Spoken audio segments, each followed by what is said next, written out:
OMW, on my way to you. Good at what I do, I'm OMW. Hi everyone, it's Kim Asher and welcome back to another exciting episode of Offshore Banter. And today I'm going to talk about something dangerous for me to talk about. And that's not hyperbole. That's not me trying to grab a headline, because that's not typically how I speak or what I do, as you know. Now, if you know anything about me, you'll know I'm not scared to talk about controversial subjects or tackle things head on, particularly systemic issues and all that kind of stuff. You'll also know that I very, very, very rarely name a company, and most of the time I name a company is to say something good about them. And today, I'm going to talk about a systemic issue that I believe would still be happening in some shape or form. And because it's so inflammatory towards some of the entities operating in this arena, I really have to be careful I don't identify any of the companies or what's specific about it, because quite literally my career would be totally destroyed, and it's already been destroyed a couple of times because of me and my mouth. Despite the lipstick, my mouth gets me in trouble. Anyway, so let's get into it. But I'll be careful. I'm recording this. I might not even publish it.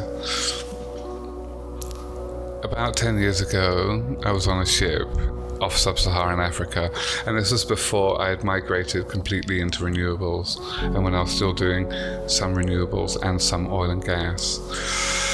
And nowadays I focus on the renewable aspects, and actually I work onshore for a company that supports offshore operations in particular, and does other stuff as well. It's a lovely company I work for, love them, thoroughly enjoying it, great people doing good work. But back then I worked exclusively offshore, and about 50% oil and gas and 50% renewables. This time, as I said, off the coast of sub-Saharan Africa, I was a senior client. We had a fleet of several vessels. I'm not going to name how many, I'm not going to give any specifics really. And about 50% of the crew across these fleets were local, meaning they came from the country that we were operating within. And the vast majority of those were unskilled or semi-skilled, meaning that they were doing the jobs that a lot of people take for granted, but I never do. Cleaning cabins, cooking food, doing the heavy lifting. Well, not heavy lifting, we've got cranes for that, but manual labor, under the direction of people that were skilled with years of experience gathered from around the world. And the way this industry worked, the oil and gas sector in particular, the way it works is you have the oil company, and then the oil company will pick something called an EPC, which is basically the big contractor, the main construction company that will handle the offshore operations. And then they will subcontract portions of the work to a number of different specialist groups. And then those specialist groups might employ agents to find the crews that they need, and then the agents will go and find a bunch of other people. So there's like a whole chain. And sometimes that ecosystem from the developer, the oil company, the license holder, all the way through the chain can be incredibly complicated, with a lot of different agreements in place. And quite genuinely at the top, and even several layers down, the big companies involved in all of this will have enormous declarations about working ethically, about modern slavery policies. And if you've never come across a modern slavery policy, basically it acknowledges the fact that in many parts of the world, people are pulled in to do roles and treated effectively like slaves, paid like slaves, kept in conditions like slaves. And it might not be, Django Unchained type of slavery, but it can be pretty bad. Now, as the senior client, or one of the senior client team across this fleet of vessels, I didn't have a direct connection to many of the local people. I'd say hello to them, see them, all of that kind of stuff, talk, ask how they were, really, treat everybody on a ship with respect for being out there and doing the work. And I was on this project for over a year, on and off. I'd go down, do a couple of months, go back home for 6 weeks, 4 weeks, whatever, then get back on the ship.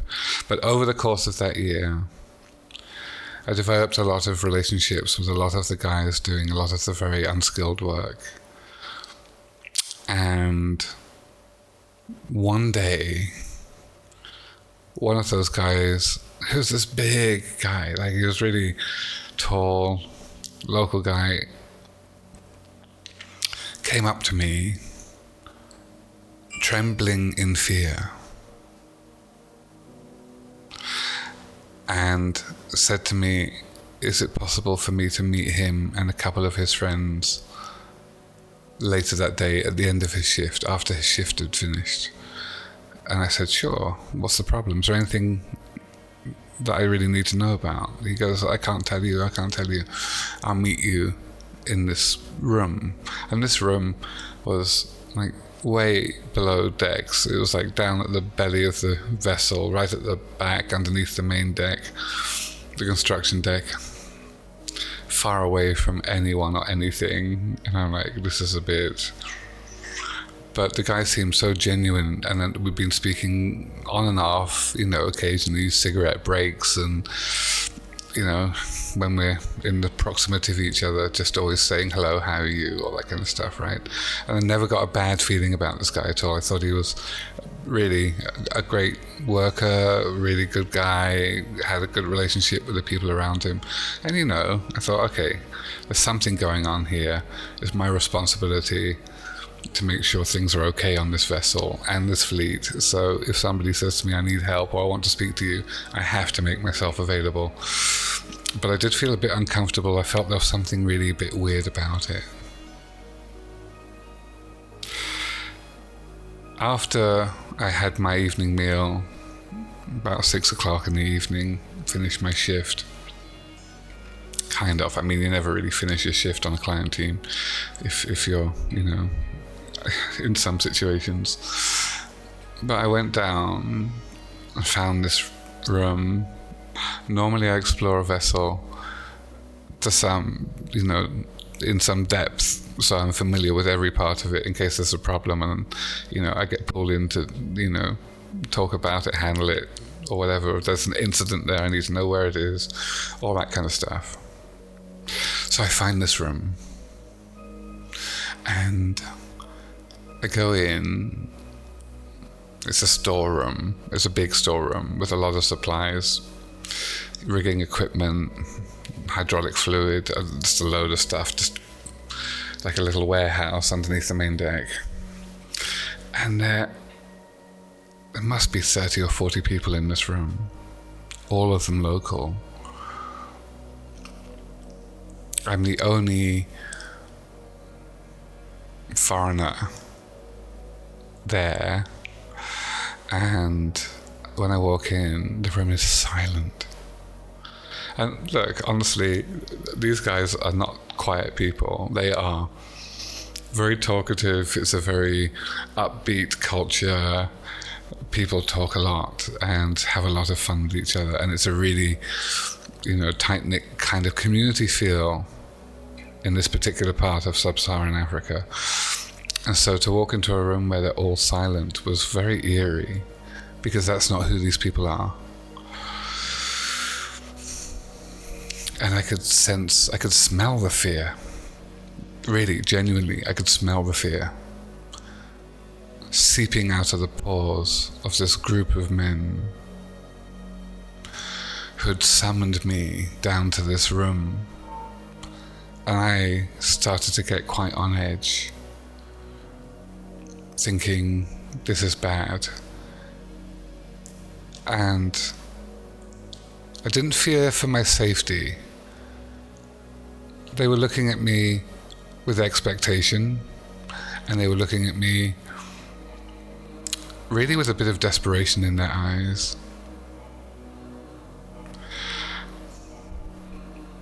And I walked into the middle of the group, and I took a moment and I looked all of them in the eyes, partly just to see what kind of energy they were giving off towards me, but also to see and to let them know that I'm there, I'm ready to listen. And I said out loud to them, guys, I don't know why you want me here, but I can see that a lot of you are very uncomfortable. And I just want you to know right now that whatever you tell me, I'm not going to get you in trouble for this. Right? Unless there's a dead body here or something, you know. I'm here to listen to what you have to say and see what we can do about it. But don't worry about anything coming back to you, because it's my job to look after you. It's my job to make sure you're okay. It's my job to make sure you get home safely and that you're comfortable in your workspace, right? I mean, those weren't the exact words, but it's kind of what I said, because that's how I manage people. I want to make sure that they feel good enough to do their job and enjoy it and have a good experience and go home safely. It seemed to dispel a little bit of the tension, but the tension was still there. And then the guy that invited me down, I looked at him and said, okay, so come on, what is this about? Because, you know, I'm here. What do you want to tell me? And he said that after a rotation on a ship, 42 days they did, 6 weeks, 7 days a week, working on the ship, 12 hours a day. That's 84 hours of work a week, 42 days straight. So thousands and thousands of hours of work in one trip.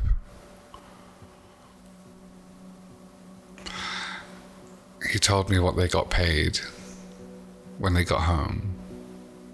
Now, bear in mind, for those of you that don't know how this industry works, if you do a rotation for 4 weeks, for example, and you're a freelancer or you're working through an agency, you get paid for that 4 weeks. Normally door to door, but a lot of agencies are playing games with that now, which is really wrong of them. As soon as you leave your door, you should be on company time until you get home and the door is closed and you're safely inside, and then you're off company time. But when you're home, you don't get paid as a freelancer through an agency. When you're offshore, door to door, you get paid. And now don't forget, because you're working that many hours a week and you're away from home, and it's quite often hard work in a high-risk environment, you should be paid enough, not just to keep your family safe and secure with a roof over their head and food in their stomachs while you're working on the ship, but also enough money that when you're not on the ship and you're back home for that month that you're back home, it might be 6 weeks or whatever, right? The money you get paid should also be enough to cover you and your family for that period as well. So effectively, for an offshore worker, if you work for 1 month, the money should be enough for you to survive comfortably for 2 months. Because 1 month of work for us is like 2 months of work for anyone else, in general, right? Of course, there are other professions that do a lot of hours as well, but that's how our industry works. Now, before we proceed any further, I want you to ask yourself, how much money would you want to get paid to work 12 hours a day, 7 days a week, for 6 weeks, to give you enough income to feel, first of all, that the job was worth doing, and secondly, that it could support you and your family for that period when you're working and the period when you're at home? How much money is that for you? That 6 weeks on, 6 weeks off, right? That's 3 months. That's a quarter of your annual salary, effectively. How much would you expect to get paid for doing that? And for those that don't know anything about the offshore industry, right, rates are really bad at the moment. They haven't really gone up for about 10 years in real terms, more than that now. I was actually earning more when I was freelancing at the start in a much more junior role than I was in a more senior role when I stopped freelancing over 10 years later. So that's how bad rates have got, pushed down by a lot of different market forces, but mainly by agents playing games and taking most of the money for themselves.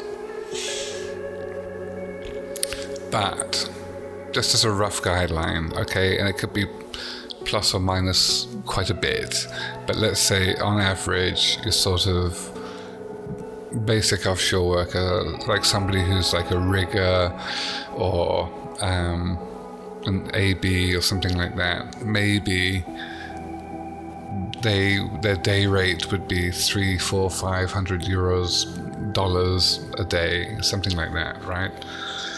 And the more senior you are, the more it should go up, because you have more responsibility and more knowledge and experience and all that stuff, right? And you often get pulled out of bed at, like, you know, the middle of the night or the day if you're working nights. So you put that together. Let's say we'll just call it 300 euros a day. That's 2,100 a week times 6. That's 12,000, 13,000 euros for a 6-week trip, which gives you an income of about 4-ish thousand euros a month. And that's quite a basic level, right? So that's then the average offshore guy would be maybe on a salary or an income of about maybe 50,000 euros a year for a relatively simple role, without a lot of specialist knowledge. Like, they don't have master's degrees and not responsible for the whole ship and all that kind of stuff, right? And then they're working for 6 months of that, and the other 6 months they're at home. So that would be a basic North Sea income. It's probably a bit higher now. If you're more senior, then it goes up, of course. But that would be the kind of entry level. So for somebody working in sub-Saharan Africa, 4,000 euros a month as an income for their family would give them a very good lifestyle. But of course they don't get that. There are regional variations, of course, depending on your country of residence. Like, for example, at the moment I live in Taiwan, and I literally earn half of what I would earn if I was doing the similar role back in the North Sea or Europe or North America, right? And that's okay. I have a good lifestyle. I'm happy with that.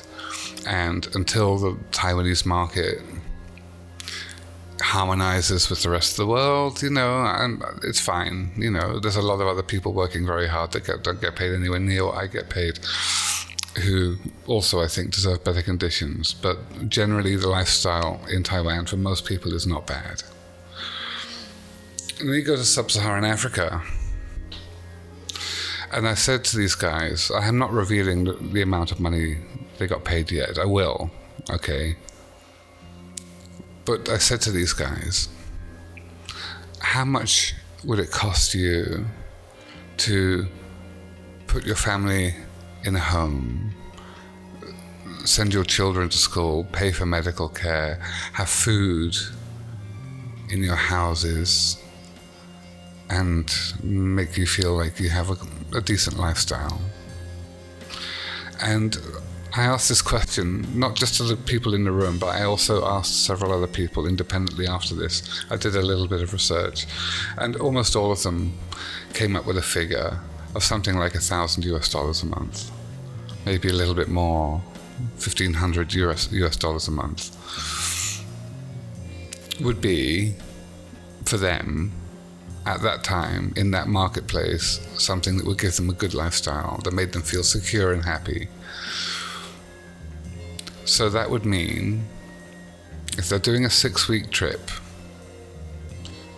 42 days, and they need the money for 84 days, right? That's 3 months. Then after working for 6 weeks, they should be getting paid something like $4,000, $5,000. The equivalent North Sea worker would be taking home several times that. So maybe 3 times that, 4 times that, 5 times that, right? So the local guy from sub-Saharan Africa should be on about $4,000 or $5,000 per rotation, and your European, North American, Australians are a totally different bag of fish because of the unions there, but should be taking home, 15, 20 at the most, maybe. Now, what were these guys getting paid? And why were they getting paid it? So the way it worked for these guys was that the main developer, the license holder, was in partnership with an oil company, shared the rights with the oil company. The oil company then developed the oil field. They subcontract that to an EP, or they contract that to an EPC. And then the EPC chartered a bunch of vessels from different companies.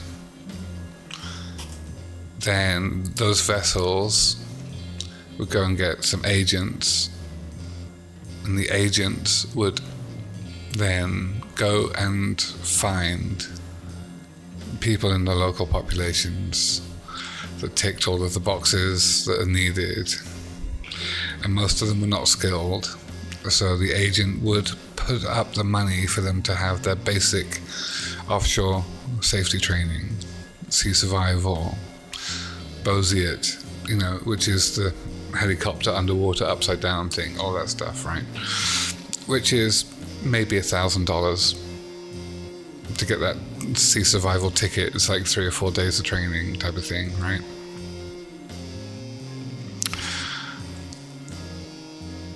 They then throw these guys onto the ships in positions that they've had like virtually no training for, like cooks and cabin cleaners, and even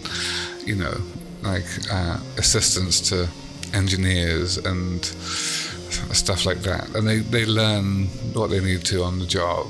And actually, this ship I was on had some of the worst food I've ever had to endure on a ship, because the guys were completely, they don't cook, right? Their wives do the cooking at home, but they've got a job and they're there and they're just boiling things and dumping them into bowls. And we had problems with fresh produce. I think there was one period of almost 2 months where we had no fresh produce arrive. So no fruit, no vegetables, no milk, no cheese. Everything was frozen or canned or dried. And that takes its toll on the morale of a seafarer very quickly, I can tell you. But that's not their fault, right? They told me that after 6 weeks of working offshore, they would get paid when they got back to land in cash, in their local currency, the equivalent of 80 US dollars. And I don't mean 80 US dollars a day. I mean 80 US dollars for 42 days of working 12 hours a day. That is less than 2 US dollars a day. But the way the system worked, with all of these different layers of contracts and subcontracting, suppliers, agents, confidentiality agreements, non-disclosures, circumvention, and this thick layer of modern slavery policies and corruption policies, posters around everywhere talking about corruption and slavery and saying this is not acceptable, all this kind of stuff, right? You don't see it. You don't know it. It's hidden from you when you're at the top of that ladder.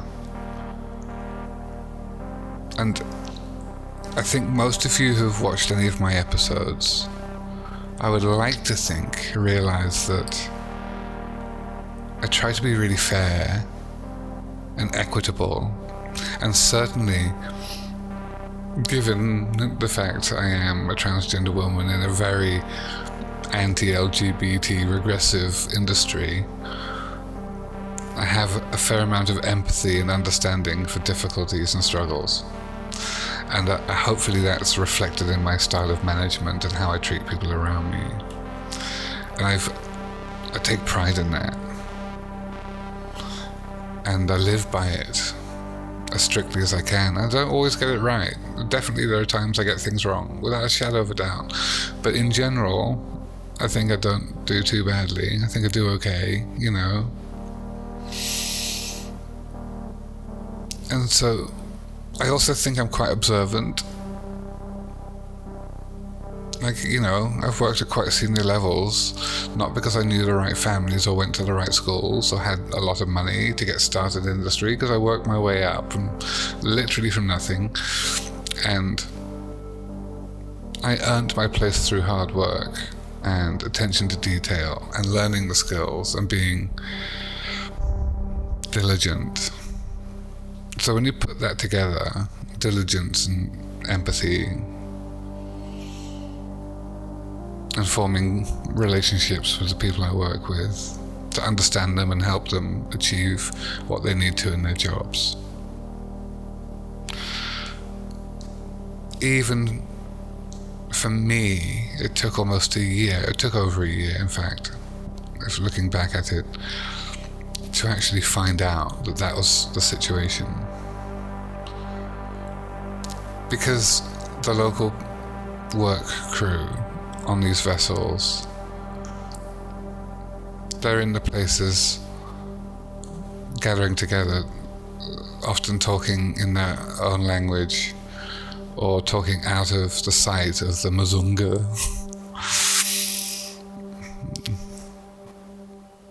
They're terrified quite often to deal with people like me. They're scared they're going to lose their job. They're scared that it's going to blow back on them. They don't know what's going to happen. They come quite often from a society that has a lot of mistrust and corruption and very hierarchical. And they know that if they rock the boat or cause trouble, their already difficult existences will be made even more difficult.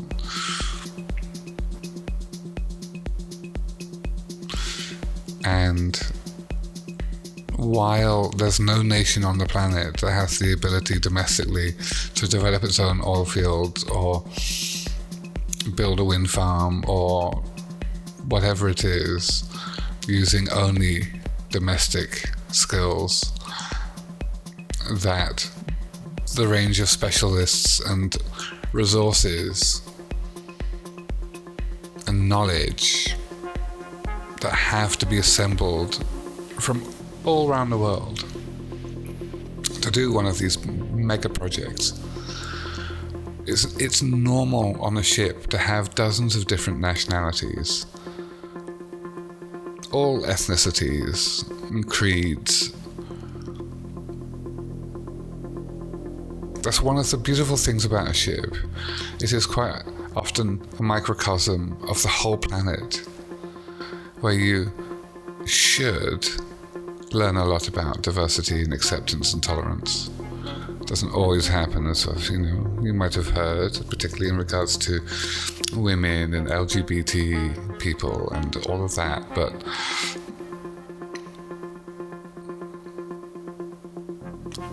for them to reach out to me, they had to be quite certain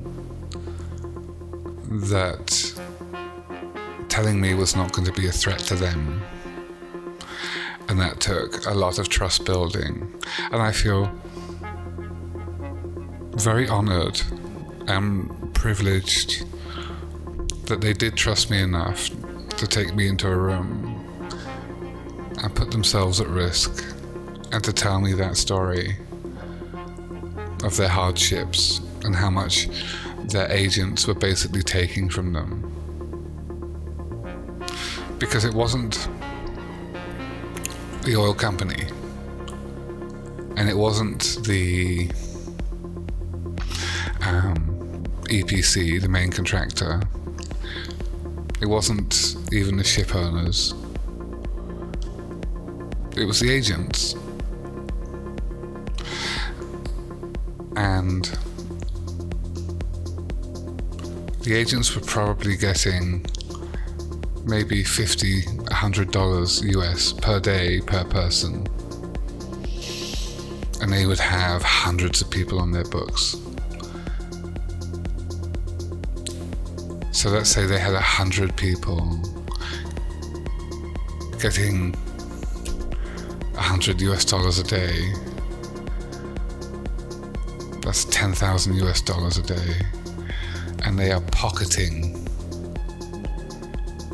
over $9,000 of that a day. And the rest they divide up like scraps amongst stray dogs, with no regard to the humanity of the people doing the work.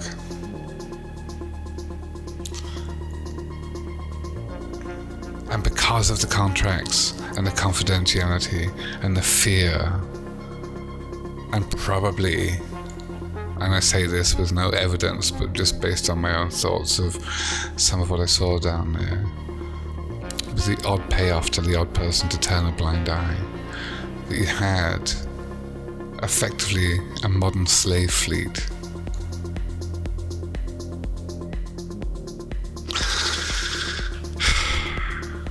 And I said to the guys in this room, what do you want me to do about it? Like, genuinely, like, I don't, not like, what do you want me to do about it? But I mean, genuinely, what do you want me to do about it? How can I help you? What can I do? They said, you need to get us more money. You need to stop the agents doing this to us.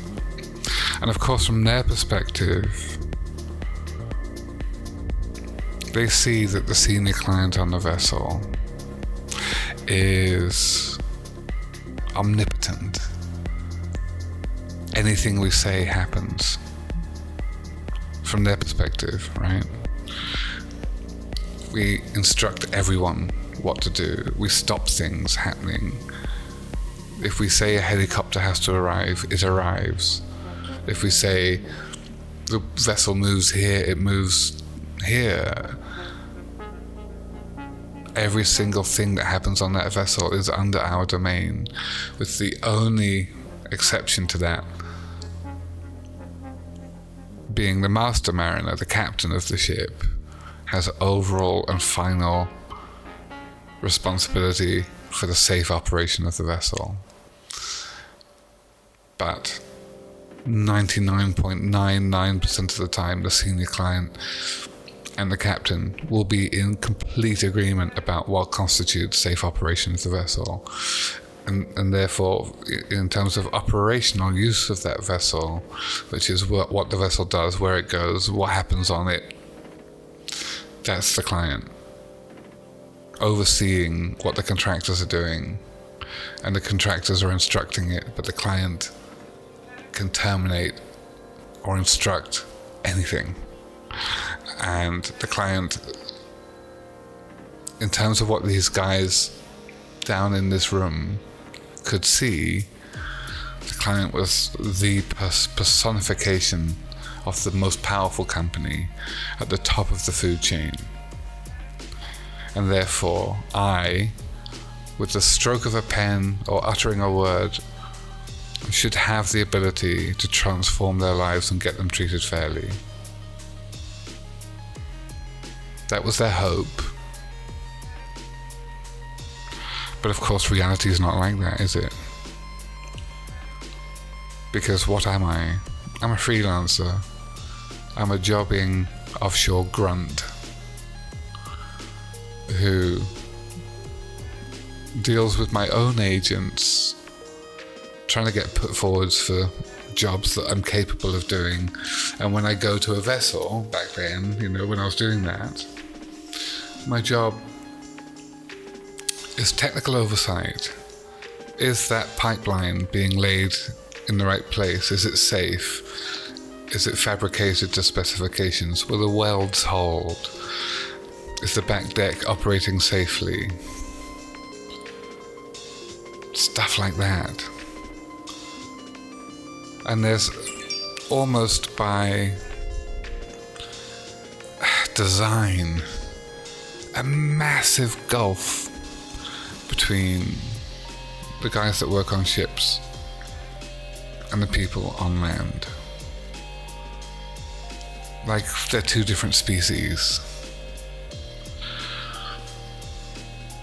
The people that work on land, a lot of them, they come from commercial, or maybe they've got an engineering degree or something like that, but a lot of them have, spent almost no time on ships.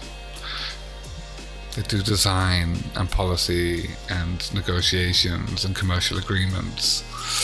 They could come from lawyers, legal backgrounds, anything at all. The people doing the agreements with suppliers are so far removed from the guy standing on the back deck with a spanner, hitting a big piece of steel, trying to get it to do what it's meant to do. Or pinging sonar into the water and checking all the positions of everything and making sure stuff gets to the right place. There's such a massive difference. And there's almost no cross communication between the two sides at all. They don't understand each other. And so for me as a freelancer, not even part of that company, just somebody brought in to do a job, for me to reach out and find the right person and let them know what's happening and influence them to change all of their commercial operations and undertake an investigation. Oh my goodness.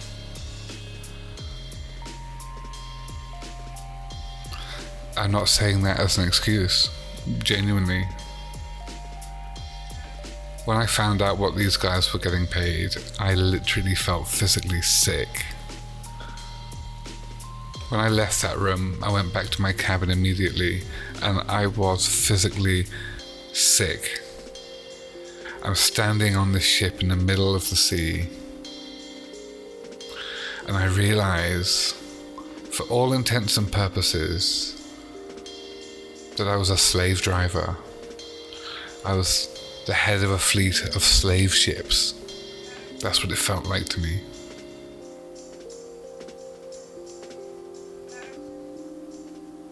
Before I left the room, I told them that I promised them that I would try and do something to make their lives better. But I also told them, don't think that I can do much, because I tried to explain the ecosystem and how far removed we were from the people that make those decisions and put them in that situation. And while to them I looked like I should have been the most powerful being in the entire offshore world from their experience and understanding of the offshore industry, in reality, the most senior person offshore is not seen as that senior on land by the people drawing up the agreements and making decisions about what happens.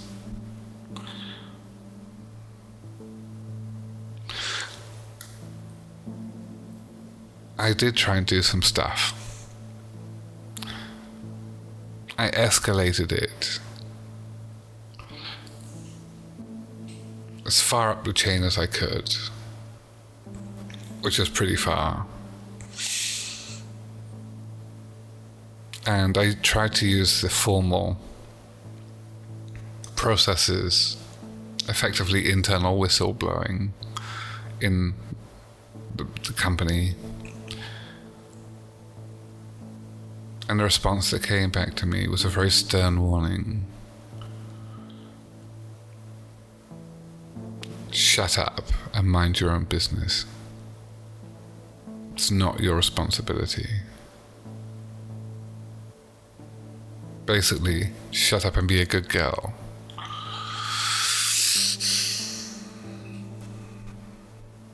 Oh, I pushed hard because that's what I do. And I definitely burnt a lot of bridges when I did it.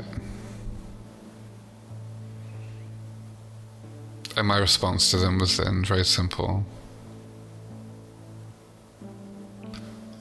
If you're doing nothing about this, I will not continue to be here and condone it. So as soon as I get off this ship, I'm never coming back. I'm never working for any of you again. Their response then was, if you breach confidentiality about what we're doing, we will throw everything we've got at you. Shut the fuck up and be a good girl.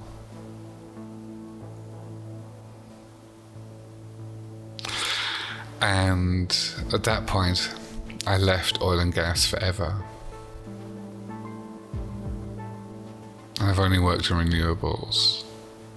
And I've been really scrupulous, trying to work only on things that I think have not even a hint of that flavor souring them.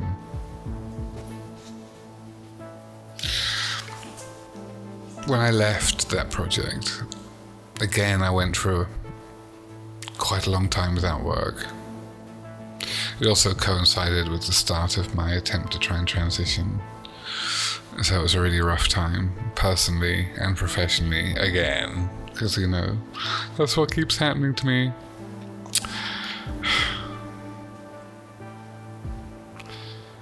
I tried to do some stuff.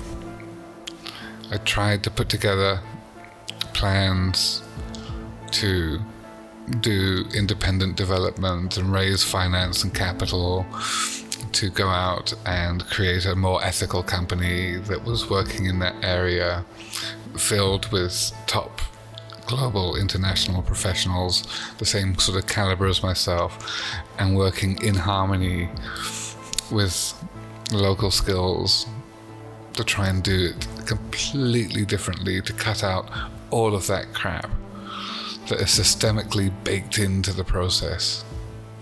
And I spent almost 3 years putting that together. And we got so close. I had a team of people. We got so close to pulling it off. We had an investor that was really looking at putting billions of dollars in, but it got so murky and so dark. It was so terrible.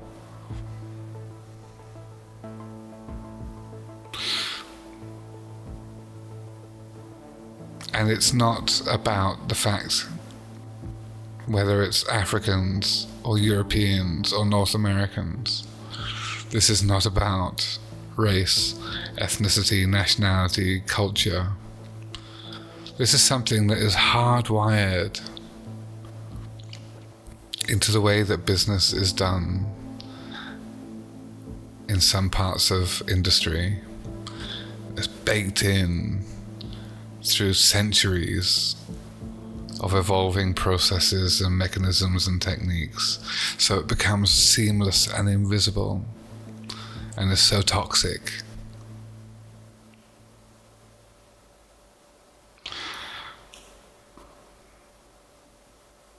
And that's why I started off saying this is dangerous for me to speak about, because it is.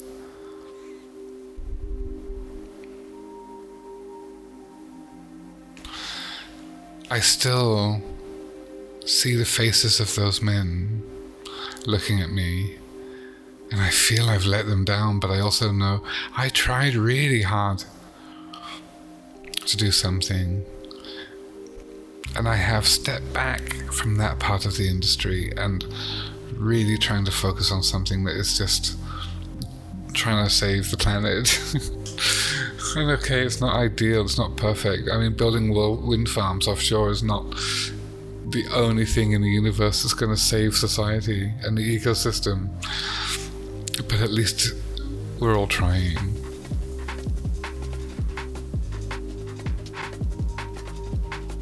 I feel so bad for those guys. And they're not the only ones. Seafarers in many parts of the world are treated terribly. During COVID, there were so many seafarers, hundreds of thousands, millions even, trapped on ships around the world during the entire pandemic, unable to set foot on land because of quarantine regulations that did not take into account the needs of seafarers, with some guys literally being stuck on ships for over 18 months. 18 months. Not having seen their newborns, not having a chance to bury those that died in their family, not having a chance to take a day off in 18 months, and often earning money probably not even that different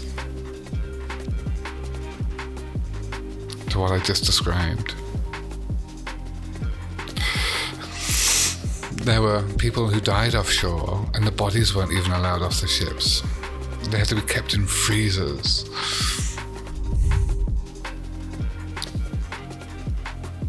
Dumped over the side. There are people on fishing fleets and all kinds of different ships doing all kinds of critical work. You get all of your produce and products that are made in China, made in Taiwan, made in Japan, made in South Korea, made in wherever, because ships carry them to you. You get your oil and your gas and your green energy because thousands of people go onto ships, hundreds of thousands, and put themselves at that front line to make sure you can boil your kettle, you can turn on your air conditioning, you can use the heating that you need and drive your cars to work.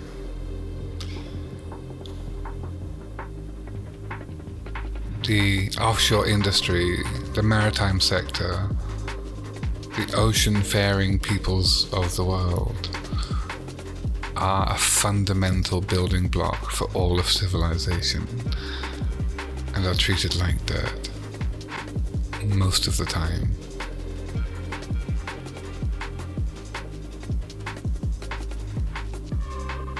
So, what can we do about it?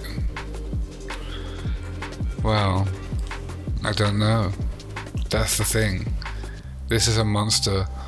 It's a hydra. Every time you cut off a head, another one grows back, or two more grow back.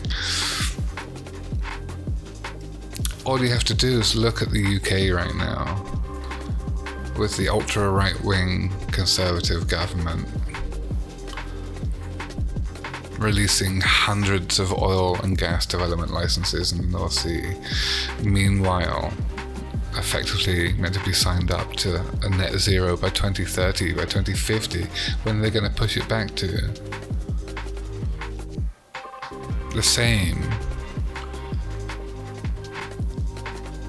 compromises and denials, all in the face of just wanting more money, more power. We could have solved all of these problems decades ago. It's not that difficult even. It's about political will. The technical solutions for a green, healthy, vibrant economy are not difficult. Regardless, I tell you, I know that. I've built $200 billion worth of energy infrastructure around the world. We easily have the technology to handle all of this stuff. Right now, it is even cheaper to do renewable than it is to do oil and gas. At this point, in most places, in most situations. The vested interests are real, and they run deep, and they are destructive, and they are dehumanizing. They have no regard for the environment. They have no regard for the people that they use and abuse. It's a fundamental difference. An ideological difference right at the heart of everything. Oil and gas is a linear industrial process. There's a pool of stuff there, we suck it up, we process it, we burn it, and it's gone. That's it. Linear. And through that process, we siphon off most of that wealth right to the top of the food chain, as aggressively as we can, and we slash and burn around the world, doing it again and again and again and again. And yes, we need energy, and yes, consumers are burning oil and fuel and gasoline and petrol and all that stuff every day, all around the world. And while there is that demand, of course, absolutely, there has to be a way to meet it. Right? And it's not a switch you can flick like that. You can't just suddenly turn off all the energy that's dirty and put most of the world into darkness, when 1 billion people on the planet already don't even have electricity and never have had. You can't do that, because you'll plunge the world into absolute anarchy.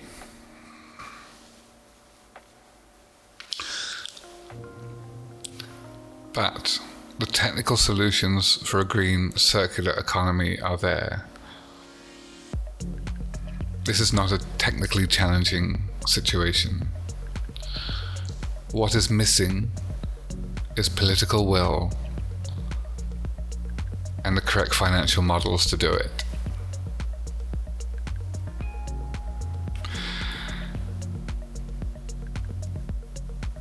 And the financial model is really simple. I already wrote articles about a financial model that would make more money for the people at the top and accelerate the rate of development and reliability and longevity and outputs of green energy projects around the world. It's really simple. You issue green bonds. You link the value of the bonds or green currency, or, you link the value of that to the output of the green energy, and you sell it on the open market, and it becomes an investable commodity. And so everyone that's part of that ecosystem realizes the more green energy we output, the more value there is in that currency, that investment vehicle. A virtuous circle, backed by guarantees from governments, backed by foreign capital reserves used to purchase the bonds, backed by the value of the green energy projects themselves, the megawatts of green power. It's not difficult. The financial model is not difficult. It's just a bit different than they're doing at the moment. The technical ability to do it. It's not difficult. Pretty much any handful of half-decent engineers and hydrographic surveyors and geotechnical experts put in a room could draw up a bunch of different solutions for pretty much any of the problems out there, whether it's floating wind farms or floating solar or tidal power, anything. It's political will that's missing, because that process has been hijacked by the capital at the top. I guess this has become really political. But you know, the reason I wanted to record this is because when I close my eyes and I think of those men in that room a decade ago and how much I tried to do to help them, and the cost to me and the exposure to me in doing that,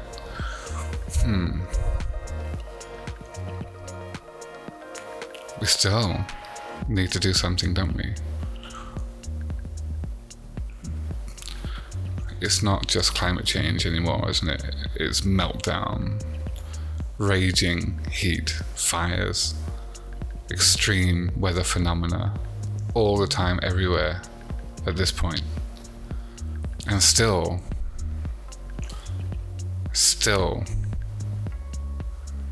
despite decades and decades of climate activism in various forms,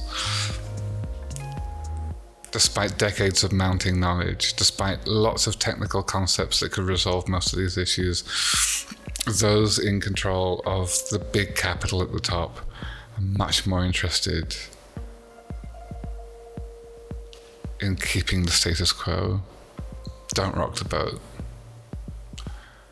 That was literally what I was told when I escalated the plight of a handful of men in a room buried in the bowels of a ship a decade ago, while they were trembling and sweating with fear about even uttering their situation to me.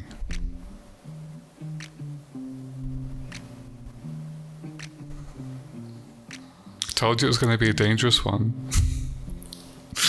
Okay, I think I need a drink.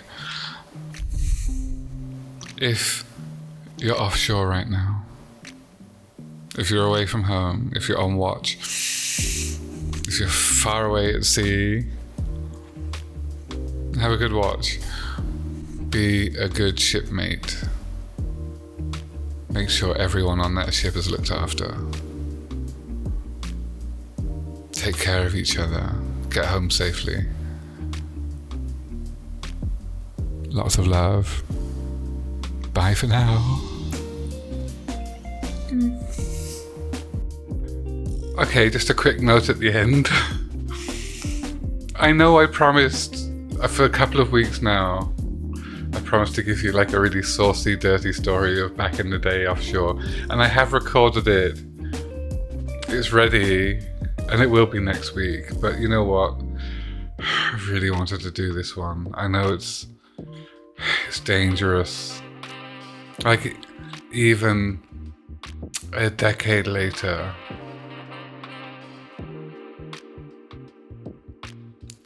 you can still see, I think, how this is something that I'm quite anxious to have recorded, and so I really wanted to publish it before I lost my nerve, because it deserves to be out there. It deserves to be part of our global dialogue about how to make things better. But I promise you next week, it will be the dirty stories that I promised you. Alright then, I'm out of here.